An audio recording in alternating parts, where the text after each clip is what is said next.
नमस्कार. मुंबईच्या गर्दीत सध्या काय होईल आणि काय नाही हे कधीच सांगता येणार नाही, विशेष करून महिलांच्या बाबतीत.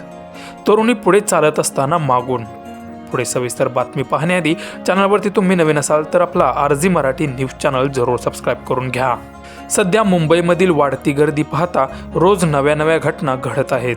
कुठे चोरी, कुठे मारामारी तर कुठे अपघात घडत आहेत.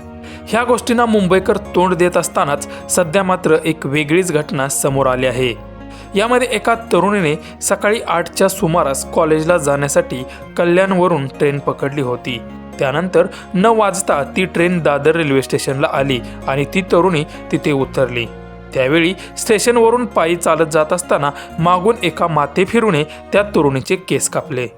तेव्हा तरुणीला मागून काहीतरी टोचल्यासारखे वाटले, म्हणून तिने मागे वळून पाहिले आणि केसातून हात फिरवला असता काही केस खाली गळून पडले. त्यानंतर एक व्यक्ती चोर नजरेने दबकत तिथून चालत असताना तिने पाहिला. तेव्हा तरुणीने त्या नराधमाचा पाठलाग केला, परंतु गर्दीचा फायदा घेत तो तरुण तरुणीच्या तावडीतून निसटला. तेव्हा पोलिसांनी CCTVच्या आधारे त्या नराधम तरुणाला पकडले असता त्या नराधमाने असं सांगितलं की मला तरुणी आणि केस लांब असलेले आवडत नाहीत, अशी कबुली त्या तरुणाने पोलिसांना दिली असून पुन्हा एकदा महिलांच्या सुरक्षेचा प्रश्न ऐरणीवर आला आहे.